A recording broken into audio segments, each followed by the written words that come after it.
Здравствуйте, дорогие Туркменистан. Салам, хорматлы ватандашлар. Мы снова возвращаемся к проблеме тирании и ее проявлений в нашей стране. Это общеизвестная аксиома, что любой тиран начинает свое правление с того, чтобы переписывать историю. И чем больше он там сидит, тем больше наглость он переписывает под себя. Вот, значит, в конце апреля, последнее воскресенье апреля, у нас день скакуна.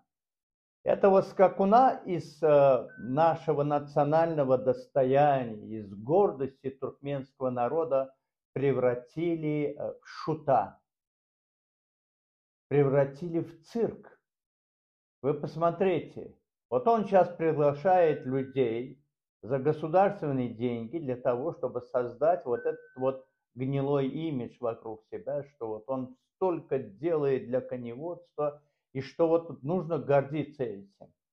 Вот. И главное, он там, значит, открыл академию имени седьмой воды на киселе по отношению к нему. Это его то ли прадедушка, то ли двоюродный, то ли троюродный брат Абаннаев, этот был, который в Изганте, у которого родился этот жеребец Дорджа, так, которого он продал, и где-то в Тахтабазаре потом его нашли, так, и после этого стали использовать и назвали его случаем.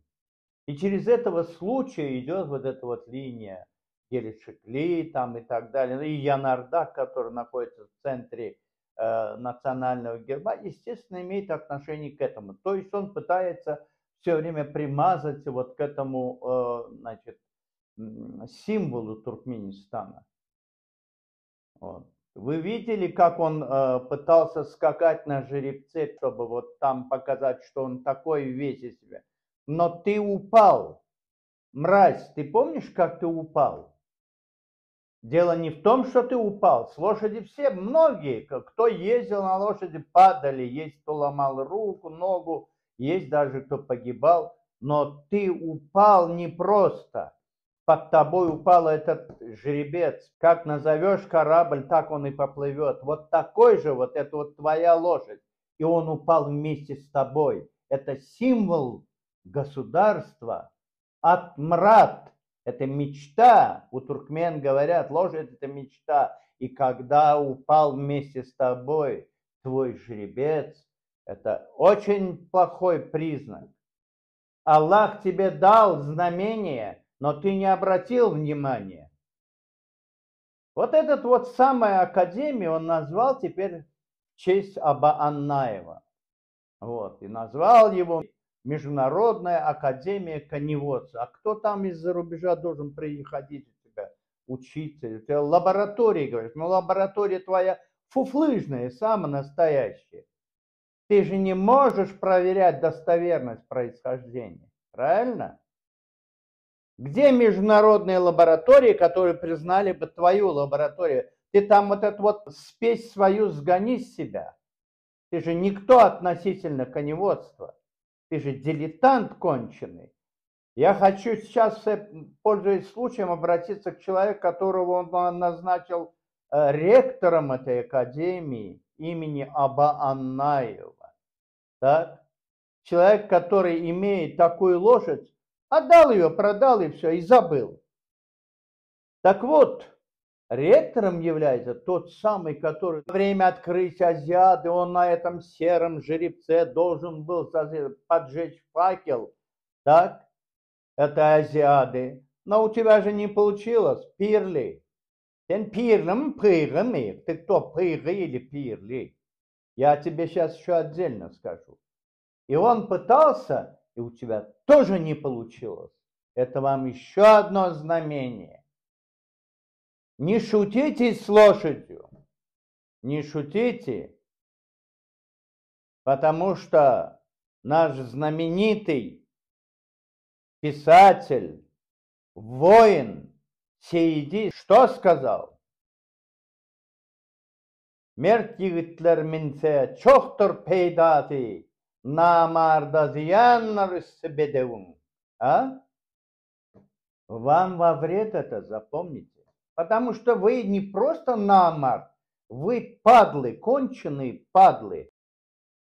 Пэрэ, ты помнишь, когда ты работал во времена Харам-Баши? Вице-премьер, который курировал культуру, он лишил вас зарплаты в цирке.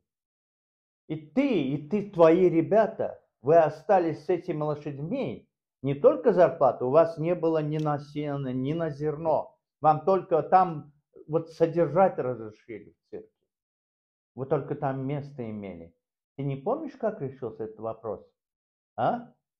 А то были совсем другие времена. Ты когда-нибудь видел тогда рядом с собой вот этого вот придурка, который себя называет миллипидером? А этого идиота?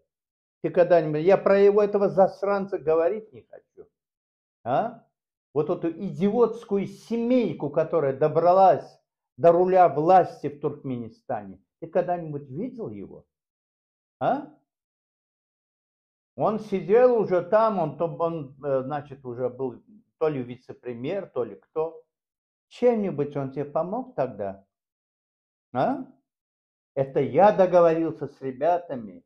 Байрам Кекелиев покойный был жив. Так? По-моему, у Амангельду Хусаинова тоже что-то было, какая-то там фирма или что. Ребята скидывались, и каждому из твоих работников они платили месячную зарплату. Ты помнишь это? Ты теперь весь из себя такой, а? Ты нашел такое тепленькое местечко. Вот этот вот адмирал Колчак не зря говорил. Не трогайте актеров, проституток, так? Они служат при любой власти. И поэтому сейчас коневодство возглавляет не конозаводчик, даже не коневод, возглавляет циркач. Ну и что ты занимаешься джигитовкой? Ты знаешь коннозаводство? А? Ты селекционер? Ты сеист, тренер? Кто ты? Сегодня ты попрыгал там, где-то походил, показался, это похлыстало, и все, дальше ты никто. И вот этого придурка, вот этот вот миллипидер, ставит ректором вот этой вот псевдоакадемии. Вот и вся, вот и весь Туркменистан за столько лет. Сколько лет ты у власти? Придурок старший, я к тебе обращаюсь, миллипидер, Харамда. Сколько лет ты у власти, а? Ты отнял у меня лошадей. Ты взял на себя руководство отраслью. Ты этот табун, который показываешь, ты видишь? А? Ты видишь этот табун? Ты можешь сравнить его с моим табуном, который ты у меня отнял? Какие у меня были кобылы, какие у меня были жеребята?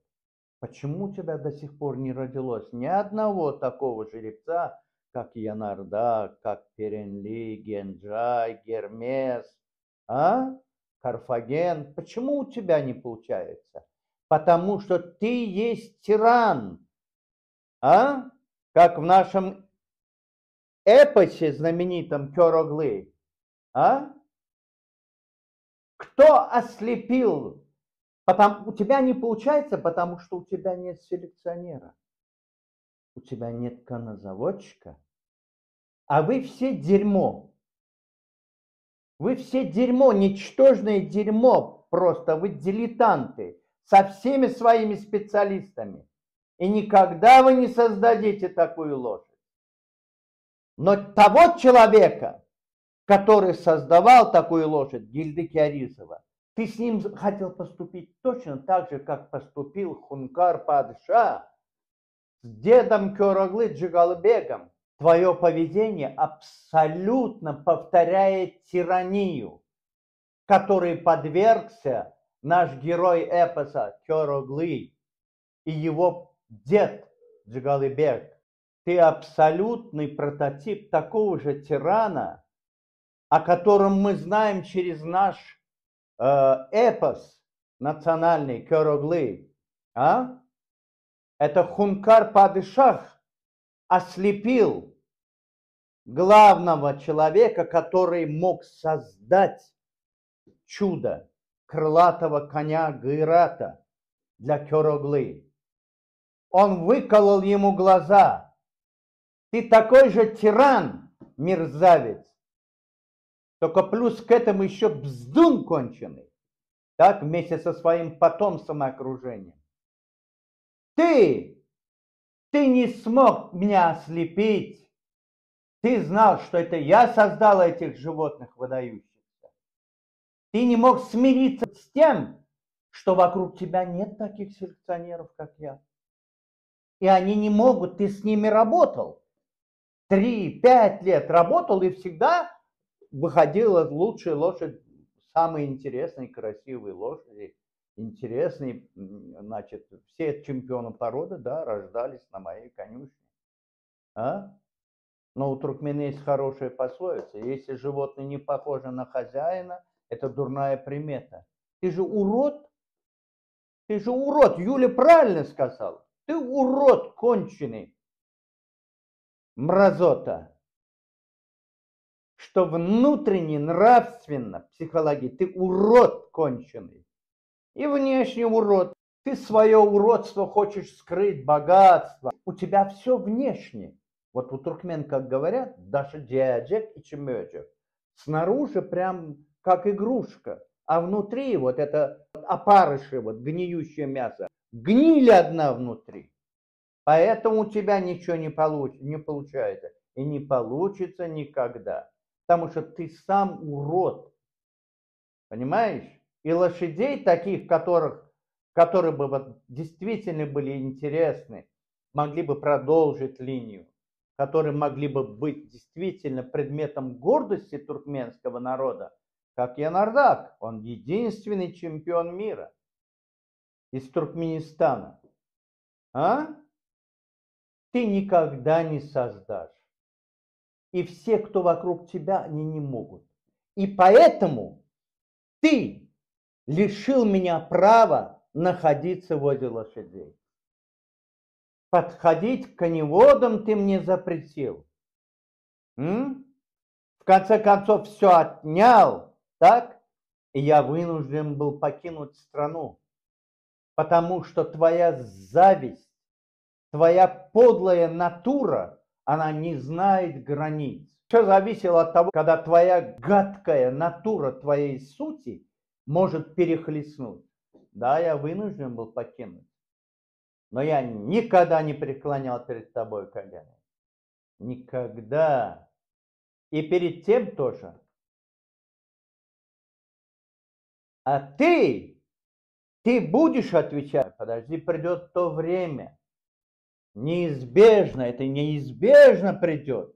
Любая диктатура этим заканчивается.